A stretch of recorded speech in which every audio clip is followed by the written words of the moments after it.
Olá pessoal, tudo bem? Sejam bem-vindos a mais um vídeo aqui no canal. Hoje nós vamos avaliar um texto que foi pontuado com nota máxima, com 1000 pontos, na edição de 2017, ok? E aí, a pedido de alguns alunos, eu vou analisar esse texto e saber os motivos pelos quais ele foi pontuado com nota máxima.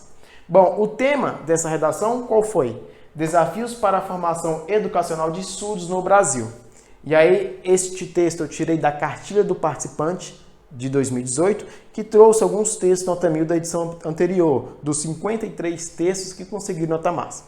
Então, olha só, esse texto foi estruturado em 4 parágrafos, ok? Um para introdução, 2 para desenvolver os argumentos apresentados na introdução e um para proposta interventiva articulada com o tema. Vamos ver cada parágrafo e saber por que esse texto conseguiu essa nota 1000, certinho? Então, vamos lá, olha só. O primeiro parágrafo tem 1, 2, 3, 4, 5, 6, 7 linhas. Olha só como é que o autor construiu esse texto. Na antiga Esparta, crianças com deficiência eram assassinadas, pois não poderiam ser guerreiras, profissão mais valorizada na época.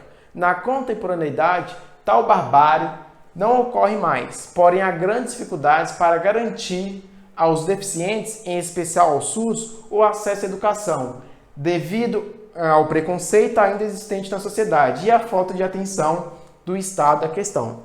Então, olha só, começa a fazer uma contextualização, uma alusão histórica, trazendo aqui a antiga Esparta e o que acontecia na época, depois traz já os elementos que se espera e vem trazendo as palavras-chave que estavam no título, que é a questão de educação, pessoas surdas, a questão do processo educativo e inserção dessas pessoas. Além disso, sinaliza qual vai ser o tema do segundo e terceiro parágrafos. Olha só, quando faz o seguinte, devido ao processo ainda existente na sociedade.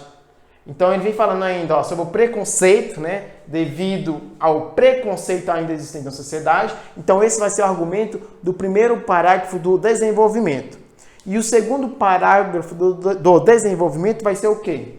A falta de atenção do Estado à questão.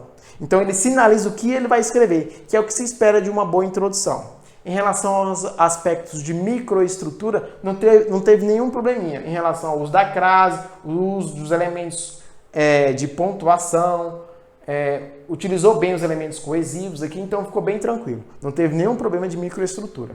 Então, o segundo e terceiro parágrafos vão falar sobre o quê? Os dois argumentos apresentados. O primeiro, que é devido ao preconceito ainda existente na sociedade, então vai ser o próximo parágrafo. E o outro vai ser o quê? A falta de atenção do Estado da questão. Ou seja, tem um projeto de texto aqui bem articulado. Então vamos analisar o segundo parágrafo, que é o primeiro argumento apresentado pelo autor. Seguinte maneira, ó, inicialmente, ele utiliza esse elemento coesivo inicialmente, então no próximo parágrafo ele tem que utilizar um elemento coesivo que case com esse inicialmente. E ele utiliza qual lá? Olha só, vamos ver se aqui mostra, ó, outro desafio.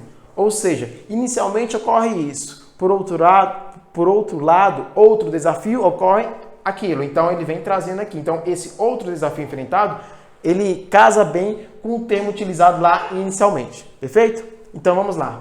Inicialmente, o entrave é a mentalidade retrógrada de parte da população, que é aquele preconceito que sinalizou lá em cima, que age como se os deficientes auditivos fosse incapaz de estudar e, posteriormente, tá vendo? Elemento coesivo bem articulado, exercer uma profissão. Aqui tem um probleminha de paralelismo sintático. Por quê? Olha só. Inicialmente, o entrave é a mentalidade retrógrada de parte da população, que age como se os deficientes auditivos fossem incapazes de estudar e, posteriormente, de exercer. Então, faltou a preposição de aqui para manter o paralelismo sintático. Perfeito? Então aqui é um dos errinhos que o texto apresenta. Ele apresenta basicamente 2 errinhos e por isso que ele não foi penalizado na competência 1. Continuando. Exercer uma profissão. De fato, tá vendo? Elemento coesivo. Tal atitude também é elemento coesivo, remetendo ao que já foi dito. Se relaciona ao conceito de banalidade do mal, trazido pela socióloga Hannah Arendt. Tá vendo? Trazendo aqui outra contextualização, outro repertório bem articulado com o tema. Quando uma atitude agressiva ocorre constantemente, as pessoas param de vê-la como errada. Deixa eu subir e descer um pouquinho aqui. Um exemplo disso é a discriminação contra os surdos nas escolas e faculdades, seja por olhares maldosos ou pela falta de recursos para garantir seu aprendizado. Nessa situação, tá vendo? Outro elemento coesivo, então está bem diversificado, vai conseguir basicamente a nota A muito alta na competência 4, que é utilizar os elementos coesivos de forma diversificada. Nessa situação, o medo do preconceito, que pode ser praticado mesmo pelos educadores, possivelmente leva à desistência do estudo. Tá vendo? Ele trouxe a palavrinha preconceito, que foi sinalizada lá na introdução. Desistência do estudo, mantendo o deficiente à margem dos seus direitos. Aqui, né, eu que sou da educação especial, a gente não usa deficiente, a gente utiliza pessoa com deficiente. Mas aqui é uma questão mais delicada, então ele não foi prejudicado por conta disso, ok? Deficiente à margem dos seus direitos, fato que é tão grave e excludente quanto os homicídios praticados em Esparta, apenas mais simulado. Aí remete a Esparta, que foi dito lá no primeiro parágrafo, tranquilo?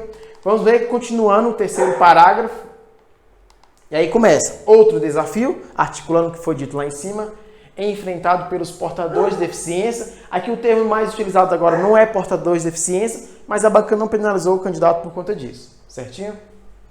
Auditiva é a inobservância estatal, uma vez que o governo nem sempre cobra das instituições de ensino a existência de aulas especializadas para esse grupo, ministradas em Libras, além da avaliação do português escrito como segunda língua.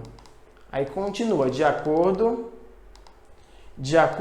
com Habermas, tá vendo? Citando outro autor e articulando com a temática, enriquece o repertório sociocultural. Incluir não é só trazer para perto, mas também respeitar e crescer junto com o outro, né? Ver aí a questão da diversidade. A frase do filósofo alemão mostra que, enquanto o Estado e a escola não garantirem direitos iguais na educação dos surdos, com respeito por parte dos professores e colegas, tal minoria, aí faltou uma vírgulazinha aqui, certo? Porque ele utiliza uma vírgulazinha aqui depois do que, então faltou uma vírgulazinha aqui para manter a coerência e a questão respeitar a sintaxe. Aqui é o segundo errinho que o candidato apresenta. Apresentou até 2 errinhos, tranquilo, não vai ser penalizado na competência 1. Tal minoria ainda estará sofrendo práticas discriminatórias. Ok, apresentou bem os 2 argumentos sinalizados. Vamos ver agora como é que ficou a proposta interventiva, né? A conclusão. De start, começando aqui com o elemento coesivo, para que as pessoas com deficiência na audição consigam acesso pleno ao sistema educacional, é preciso que o Ministério da Educação, em parceria com as instituições de ensino, tá vendo? Trazendo agentes, promova cursos de Libras para professores. Como? Promovendo curso para os professores. De que maneira? Por meio de oficinas de especialização à noite, tá vendo? Detalhando bem, por isso que ficou rica, por isso que recebeu 200 pontos. Horário livre para a maioria dos profissionais. É claro, os professores estão trabalhando, coordenação e regência em sala de aula no período matutino e vespertino, sobre a noite. Então, é um bom argumento para falar, olha, os professores podem se especializar à noite, que não estão em sala de aula, certinho? De maneira a garantir que as escolas e universidades possam ter turmas para surdos, tá vendo? Detalhando mais ainda, facilitando o acesso desse grupo ao estudo. Em adição, aí traz mais outro argumento para enriquecer a proposta interventiva, o Estado deve divulgar propagandas institucionais ratificando a importância do respeito aos deficientes auditivos, com postagem nas redes sociais, para que a discriminação dessa minoria seja reduzida, levando a maior inclusão. Ou seja, é um texto bem construído, bem amarrado, percebe-se que teve um plano de texto antes de construir, antes de iniciar. A introdução está bem articulada com os 2 parágrafos do desenvolvimento e com a proposta interventiva articulada. Apresentou apenas 2 errinhos de microestrutura, um no segundo parágrafo, que é a falta do paralelismo sintático, o uso do D, e outro no terceiro parágrafo com a falta da vírgula. Mas isso não vai tirar o mérito do texto, penalizar em 40 pontos. Por isso que ele recebeu nota máxima. Ok? Então é basicamente isso. Espero que essa análise tenha ajudado vocês a ter mais atenção quando estiverem construindo o texto de vocês. Tranquilo? Se ficou alguma dúvida, escreva aí nos comentários. Professor, eu fiquei com dúvida no segundo, terceiro parágrafo. Escreva aí no comentário qual foi a sua opinião em relação a essa avaliação, para a gente continuar esse diálogo por meio das tecnologias, por meio aqui do nosso canal, ok? Bom, curta esse vídeo, se ainda não é inscrito no canal, inscreva-se para receber os próximos vídeos. Até mais e bons estudos!